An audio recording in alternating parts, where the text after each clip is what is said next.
Let's see this question.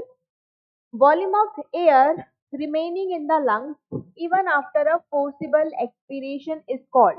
आप lungs की यदि बात करेंगे बच्चों, यदि लंग्स की बात करेंगे तो लंग्स में वॉल्यूम कैसा रहता है, देखिए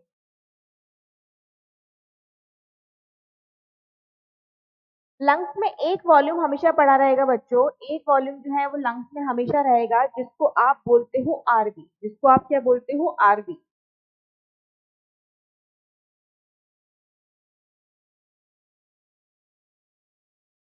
ये हो जाएगा रेजिडुअल वॉल्यूम। ये क्या हो जाएगा बच्चों, ये हो जाएगा रेजिडुअल वॉल्यूम। इसके बाद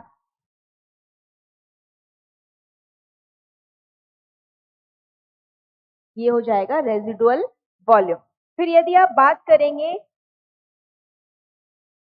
एक वॉल्यूम, ये भी लंग्स में हमेशा पड़ा रहता है और इस वॉल्यूम को आप बोलते हैं ईआरवी। इसको क्या बोलते हैं आप, ERV.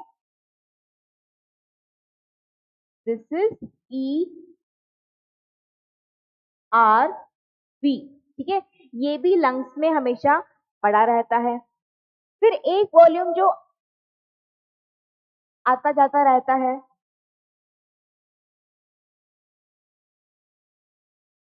This is one volume जो आता जाता रहेगा, ठीक है। तो ये कौन सा हो जाएगा, ये जो आने जाने वाला वॉल्यूम है ये टाइडल वॉल्यूम हो जाएगा।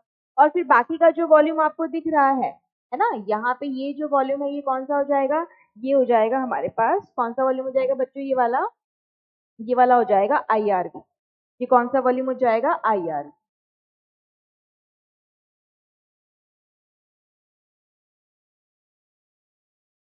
ठीक है, तो ये आईआरबी हो गया। अब आप इसमें से देखिए क्वेश्चन ने क्या पूछा है आपसे, क्वेश्चन ने आपसे पूछा है कि volume of air remaining in the lungs even after a forcible expiration. तो एक पर्सन नॉर्मल इनहेलेशन एक्सहेलेशन कर रहा है, तो टाइडल वॉल्यूम तो वो अंदर लेकर आया, ठीक है, और बाहर लेके चला गया, ये बाहर लेके चला गया। अब उसने फोर्सिबल एक्सपीरेशन किया तो टाइडल वॉल्यूम तो बाहर गया, है ना, टाइडल वॉल्यूम तो बाहर गया और साथ में और क्या बाहर चला जाता है, ईआरवी भी बच्चों बाहर चला जाता है, ईआरवी भी बाहर चला गया, ठीक है। तो आईआरवी तो अंदर आया ही नहीं था, आईआरवी अंदर आया ही नहीं था। आईआरवी को अंदर घुसाया कि हमने, ये तो आईआरवी के लिए जगह है, जगह है ना, आईआरवी वॉल्यूम के लिए जगह है रखी हुई। तो फोर्सिबल एक्सपीरेशन में जो हमने बाहर निकाला वो क्या निकाला, वो हमने यहाँ से आईआरवी में हटा देती हूँ ताकि आप लोगों को कंफ्यूजन नहीं होगा, है ना। आईआरवी हम यहाँ से हटा देते हैं, तो आईआरवी जो है वो अंदर आया ही नहीं। हम टीवी को अंदर लेके आए और टीवी को हमने बाहर निकाल दिया।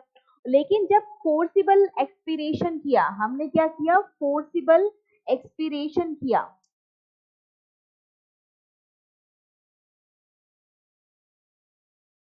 ठीक है। तो फोर्सिबल एक्सपीरेशन में अब यहाँ पर क्या किया आपने, वॉल्यूम ऑफ एयर रिमेनिंग बताना है। तो फोर्सिबल एक्सपीरेशन में जो बाहर निकले वो कौन कौन से निकल गए, टीवी निकल गया प्लस ईआरवी भी निकल गया। तो अब अंदर कौन सा बचा, RV, this is the remaining, ये रिमेनिंग वॉल्यूम है, ठीक है। फोर्सिबल एक्सपीरेशन के बाद में जो रिमेनिंग वॉल्यूम बचा है बच्चों, वो कौन सा बचा है, रेजिडुअल वॉल्यूम बचा है। ओके, तो यहाँ पे आपका आंसर क्या आ जाएगा, आईआरवी आएगा क्या, नहीं, आईआरवी क्या होता है बेटा, इंस्पिरेटरी रिजर्व वॉल्यूम होता है।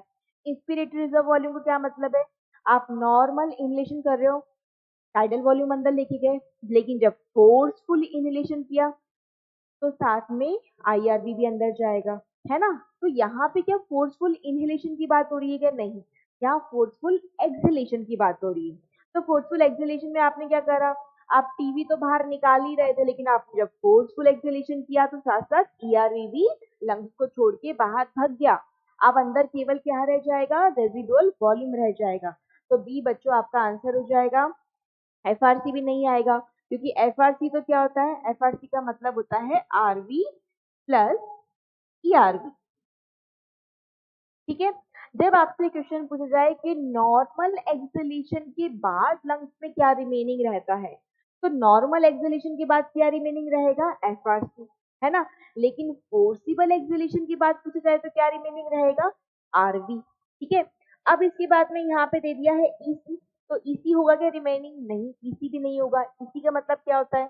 EC का मतलब होता है ERV प्लस टीवी, है ना?